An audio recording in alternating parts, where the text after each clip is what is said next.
Moving on. This is Piers Morgan night. Alex Jones' best night of television ever. And that's from John Rappaport, and that's also on Infowars.com. He crashed the television party in a way it's never happened before. This was one man attacking the whole rotting corpse of major media, attacking the fascists of the federal government, attacking the psychiatric pharmaceutical cartel for dispensing drugs that cause people to kill other people, attacking the host of the show for daring to come to these shores with his putrid put-on Brit arrogance, attacking the brain-dead premise that fewer gun murders equal a far better nation. Case in point, England, that has a violent crime rate that's going off the charts. Swearing an oath to that the U.S. government will not disarm its citizenry. And Alex made all this happen in just the first 7 minutes of the interview. That was the first segment. It broke through the fake civility, the moronic, pundit-driven, stacked to the ceiling with utter BS news programs like a car driving through a showroom window at 80 miles an hour. Better words could not have been written. Great job, John Rappaport. And you can check out that article at Infowars.com. Moving on, Steve Watson.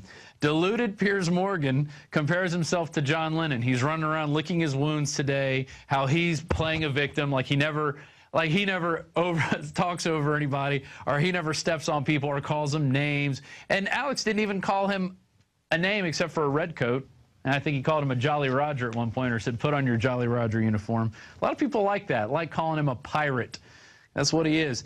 Jones marched past the TSA threats of arrest, got onto a plane to New York, walked into the CNN building, and proceeded to give the British subject a verbal lathering he will never forget. Today, every single major publication and TV station in the U.S. and Britain is reporting on the confrontation. Of course, CNN is not used to this level of attention. The viewers Jones' appearance has brought the channel will provide a temporary spike and an otherwise flatlining ratings picture. If Piers Morgan expected a civilized debate with Jones, perhaps he should have treated his previous guests, such as Gun Owners of America director Larry Pratt, with a modicum of respect, rather than flat out calling him an unbelievably stupid man and an idiot for expressing his opinion that he did not adhere to. And this is back in December 19th when this happened. Go back and watch that interview. Look how Piers Morgan treated a man who was being very dignified and very civil and just laying out the facts. The interview will speak for itself. I mean, he yells at him completely. It's ridiculous. And this one, this really gets to me. Piers Morgan, friend of drone assassin Obama, calls Alex Jones scary. And this is after he got him off the show. They kicked him off after that. They promised him a third segment. And let me tell you, they begged to have him come to New York. They really wanted him there because they thought they were going to walk him into a trap and parade victims and victims' families in front of him. And, you know, it's sad that those people had to have their lives lost. But you know what's sad? Even sadder, that the government goes around and makes these gun-free zones where people can't arm themselves and protect themselves from crazy people. Because, like it or not, there's crazy people out there.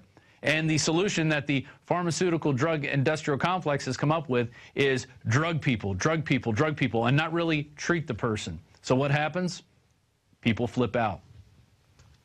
Anyway, moving on. This is from Paul Joseph Watson. Piers Morgan, who regularly hangs out with the architect of drum strikes, which have killed almost 200 children, really took the biscuit when he called Alex Jones scary in a Politico interview following last night's already infamous CNN confrontation. In a Political interview released today, Morgan remarked, "That kind of vitriol, hatred, and zealotry is really quite scary. I didn't feel threatened by Jones, but I'm concerned that someone like him has that level of influence," adding, "There's got to be a level of discourse that can raise above what happened last night. It was undignified and unedifying." I agree, Piers. You are undignifying and unedifying. Coming to our country and telling us that we have to give up our guns so crazy people can shoot us whenever they feel like it. Because what happens is when there's gun bans, criminals don't turn in their guns. They keep them, and then they start running the streets, and they start running wild. The only thing that keeps them in check is an armed populace and people who know how to responsibly use firearms. Visit Infowars.com and PrisonPlanet.com. When you're on the site, you can also tune in 24 hours a day to my daily radio broadcast. There's also a free iPhone app to listen to the syndicated radio show when and where you want.